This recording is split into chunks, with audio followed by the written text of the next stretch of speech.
দশম শ্রেণীর ছাত্রটিকে বলছি, আজ তোমাদিকে মডেল অ্যাক্টিভিটি টাস্কের 2021 পার্ট 2 এর অঙ্কগুলো আমি সলভ করে দিচ্ছি। এখন ধরো প্রথম যে অঙ্কটা দিয়েছে সেই অঙ্কটা দেখো পার্ট 2 এর। বার্ষিক R% সরল সুদের হারে কোনো মূলধনের n বছরের মোট সুদ PNR/25 টাকা হলে মূলধনের পরিমাণ কত? আমাকে এখানে চারটে অপশান দিয়েছে। ফার্স্ট অপশান হচ্ছে 2P টাকা, সেকেন্ড অপশান হচ্ছে 4P টাকা, থার্ড অপশান হচ্ছে P/2 টাকা, আর ফোর্থ অপশান হচ্ছে P/4 টাকা। তাই এর মধ্যে কোন অপশানটা আমাদের কারেক্ট অপশান হবে?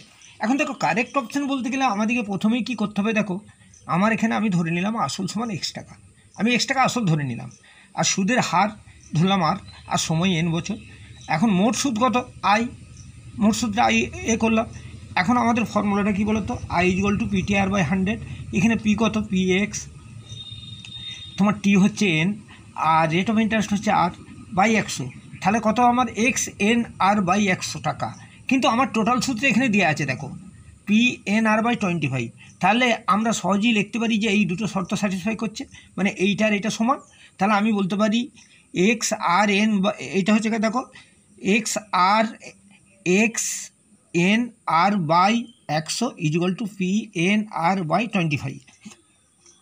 এরপর তুমি কাটাকাটি করো, কাটাকাটি করলে দেখো এই 100 টাকা 25 দিয়ে কাটো 4 হচ্ছে, এইটাকে 1 দিয়ে কাটো 1 হয়ে যাচ্ছে 25 দিয়ে, তাহলে 1 হয়ে যাচ্ছে। আর এই এনগুলো কেটে দাও আর আরগুলো কেটে দাও, তাহলে উপরে থাকছে কত? x/4, আর নিচে থাকছে p/1। তাহলে p/1 = x/4, তাহলে কত হচ্ছে p/1 = x/4। আর তাহলে তোমার কত হচ্ছে দেখো, তাহলে x = কত হচ্ছে? ক্রস মাল্টিপ্লিকেশান করে দাও, ক্রস মাল্টিপ্লিকেশান করে দিলে দেখো x = 4p হয়ে যাচ্ছে। তাহলে আমার এই 4p অপশানটা কারেক্ট অপশান, এই 4p অপশানটা এইটা কারেক্ট অপশান। এবার সেকেন্ড অঙ্কটা দেখো, সেকেন্ড অঙ্কটা বলছে দুটি লম্ববৃত্তাকার চোঙের উচ্চতার অনুপাত 1:2 এবং ভূমি পরিধি অনুপাত 3:4 হলে তাদের আয়তন অনুপাত কত হবে? এখন আমরা কি করলাম দেখো, আমরা মনে করলাম যে চোঙ দুটির ব্যাসার্ধ হচ্ছে, একটা হচ্ছে স্মল আর, আর একটা হচ্ছে ক্যাপিটাল আর, আর উচ্চতা কত হবে? একটা h হবে, একটা 2h হবে। কেন 2h হবে? এটা একটা প্রশ্ন আছে তোমাদের মনে।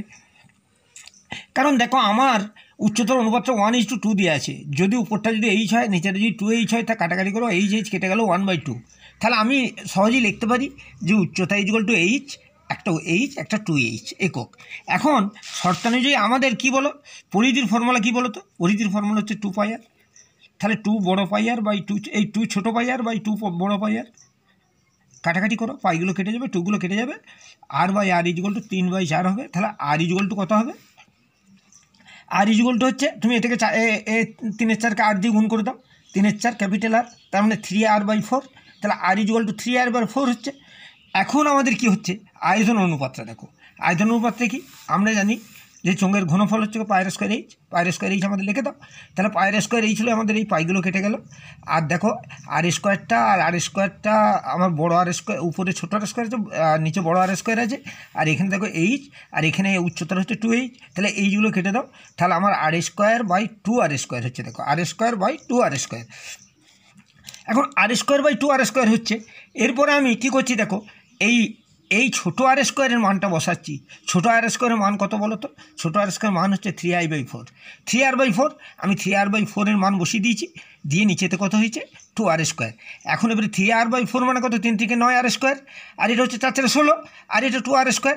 এখন first fourth second, first third, এই সেকেন্ড ফোর্থ করো, ফার্স্ট ফোর্থ সেকেন্ড থার্ড করো, ফার্স্ট ফোর্থ। তাহলে ফার্স্ট হচ্ছে কত? 9r² × 1, আর ফোর্থ 16 × 2r²। এই r²গুলো কেটে গেল, আর উপরে তাহলে 9 আর 1 থাকছে, আর নিচে থাকছে 16 আর 2, তাহলে 9:32। ওকে,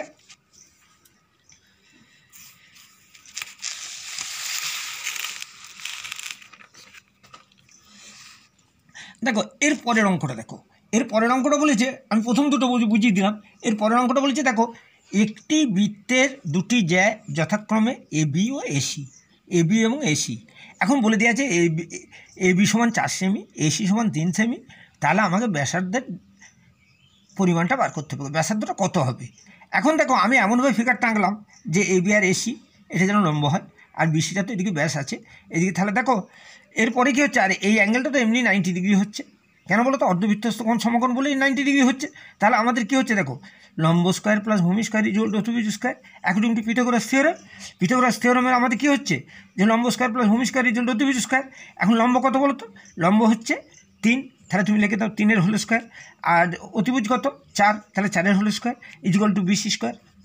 লম্ব স্কোয়ার 3 স্কোয়ার আর ভূমি হচ্ছে 4, তাহলে 3 আর 4 হোল স্কোয়ার। আর এদিকে অতিভুজ হচ্ছে 20 স্কোয়ার, তাহলে 20 square equal two 4 square plus 3 square. তাহলে 4 স্কোয়ার আর প্লাস 3 স্কোয়ার যদি হয় তাহলে 4 4 16, আর এদিকে 3 3 9, 16 আর 9 25, তাহলে 20 ইকুয়াল টু কত হচ্ছে? 5। তাহলে আমরা বলতে পারি যে ব্যাসটা কত হলো? ব্যাসটা 5 হচ্ছে। তাহলে ব্যাস যদি 5 হয়, ব্যাসার্ধ কত হয়? ডিভাইডেড বাই 2, 5/2 সমান এইখানে করে দাও 2.5 cm সেন্টিমিটার। দেখো এরপর অঙ্কটা দেখো, এরপর অঙ্ক বলছে কোনো মূলধনের 2 বছরের সরল সুদ ও চক্রবৃদ্ধি সুদের পরিমাণ যথাক্রমে 8,400 টাকা অ্যান্ড 8,652 টাকা। মূলধন ও বার্ষিক সুদের হার নির্ণয় করো। এখন তুমি একটা জিনিস খেয়াল করবে, যে জিনিসটা খেয়াল করবে সেটা হচ্ছে যে আমার সরল সুদ কত বলেছে। আমার সরল সুদ বলেছে 8,400 টাকা। এখানে দেখে নাও ক্লিয়ার, এটা 8,400 টাকা সরল সুদ বলেছে। এটা ক বছরের সুদ? 2 ইয়ার্স। 2 ইয়ার্সের সুদ হচ্ছে 8,400 টাকা। তাহলে 1 ইয়ারের সুদ কত হবে বলো? 1 ইয়ারের সুদ তুমি 2 দিয়ে ভাগ করে দাও। 1 ইয়ারের সুদ হচ্ছে 4200 টাকা। এবার 4200 টাকা যদি 1 ইয়ারের সুদ হয়, তাহলে 2 বছরের সরল সুদ চক্রবৃদ্ধি সুদের অন্তরটা বার করে নাও। আমি দুটো ভাগ বিয়োগ করে নিয়েছি, 8,652, 8,400 দুটো বিয়োগ করে নিয়েছি, 252 টাকা হয়েছে। এবারে এই 252 টাকা কী জন্য বাড়ছে? এই আমার 8,400 টাকা যখন আসলে যোগ হচ্ছে তখনই তো এই 252 টাকা বাড়ছে। আমার যে 8,400 টাকাটা, এই 8,400 টাকার হাফটা মানে 4200 টাকা। 8,400 টাকার হাফটা যখন দ্বিতীয় বৎসরে যোগ হচ্ছে তখনই তো আমার 252 টাকা সুদটা বাড়ছে। তাহলে আমরা সহজেই বলতে পারি যে এই 4200 টাকার 1 বছরের সুদ কত বলো তো? 252 টাকা। এটা এই জায়গাটা আরেকটু ক্লিয়ার করে দিচ্ছি আমি। দেখো আমার 1 বছরের সুদ কত বেরিয়েছে? 4200 টাকা। ওকে, এবারে এই 4200 টাকা সুদটা কী হচ্ছে? সেকেন্ড ইয়ারে আসলের সঙ্গে যোগ হয়ে যাচ্ছে। সেকেন্ড ইয়ারে যখন আসলের সাথে যোগ হয়ে যাচ্ছে তখন আমার তো এই 4200 টাকা তো হয়ে যাচ্ছে। তাহলে এই 4200 টাকা বাড়ার জন্যই, 4200 টাকা বাড়ার জন্যই আমার সুদটা 252 টাকা বেড়েছে। ওকে, এখন দেখো 4200 টাকার 1 বছরের সুদ কত? 252 টাকা। 1 টাকার 1 বছরের সুদ কত? আর 100 টাকার 1 বছর সুদ কত? 6 টাকা হয়ে গেল আমার। তাহলে সুদের হার 6%। এখন দেখো 6 টাকা সুদ কত কিসের জন্য হয়? 6 টাকা সুদ হয় 100 টাকার জন্যে। 1 টাকা সুদ হয় কিসের জন্যে? 100/6 টাকার জন্যে। আর 4200 টাকা সুদ হয় কত? 100/6 গুণিত 4200, কাটাকাটি করো, তোমার 7,000 টাকা।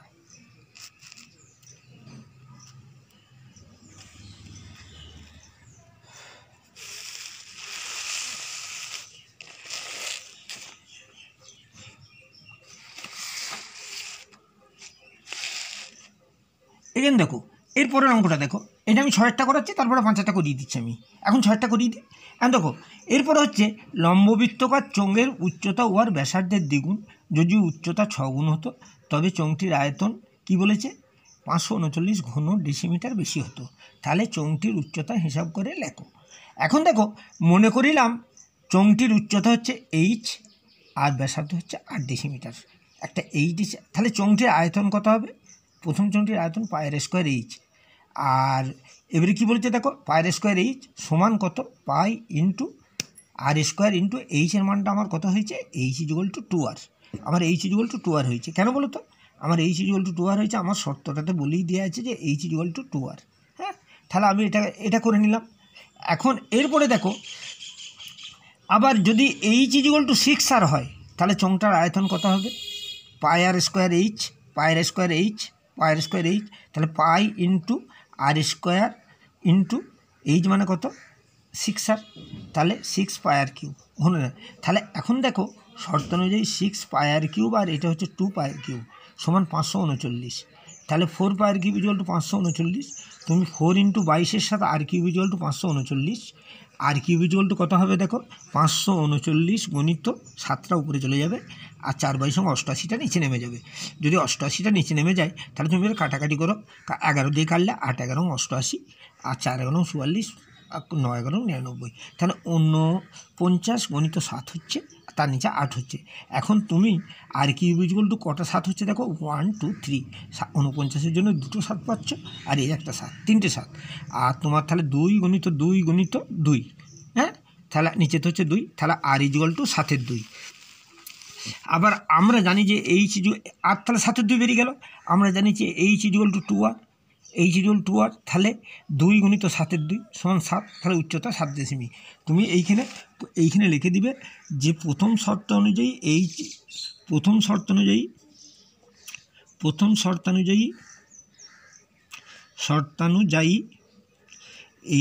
ইজুয়াল টু 2r, উচ্চতা ব্যাসার্ধের দ্বিগুণ। দেখো উচ্চতা ব্যাসার্ধের দ্বিগুণ, তাহলে এইচ ইজুয়াল টু 2r।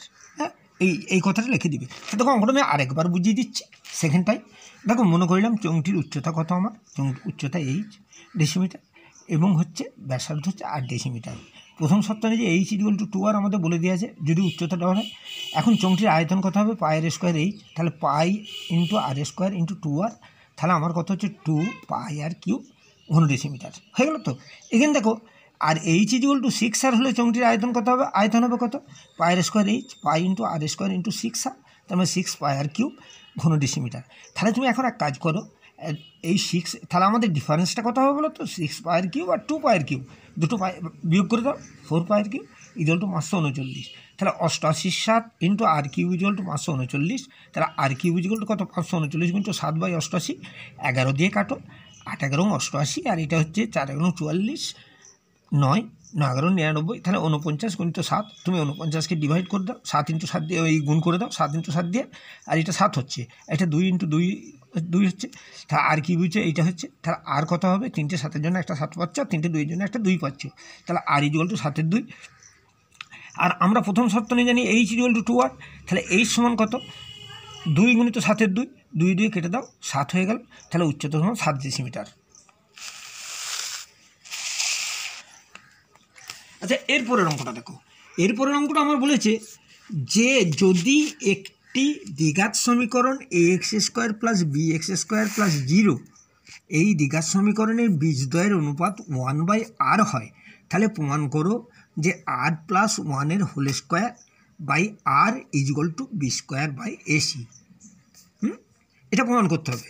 এখন আমরা তো জানি যে x² plus bx plus c equal two 0, তাহলে 1 নম্বর সমীকরণে বীজ কত হচ্ছে দেখো তো, 1/r। তাহলে যদি তুমি এক কাজ করো, তাহলে প্রথমটা যদি একটা আর হবে আর একটা হবে আর আলফা, তাহলে আর আলফা যদি তুমি কাটাকাটি করো, তাহলে দেখো 1/r এসে যাচ্ছে।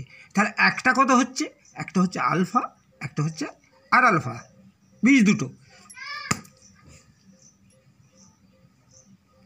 তাহলে আর আলফা হচ্ছে, এটা যদি আর আলফা হয়, তাহলে এখন ax², এরপর দেখো এখন হচ্ছে আমার alpha plus r alpha equal to কত, -b/a। আমরা দ্বিঘাত সমীকরণের সূত্রেতে জানি। তাহলে এরপর করো আলফা কমন নিয়ে নাও, আলফা কমন নিলে 1/r ইজুয়াল টু -b/a। এখন আমি এটা কি করলাম, এটাকে বর্গ করে দিলাম, alpha square into 1 plus r square equal to b²/a² হয়ে গেল।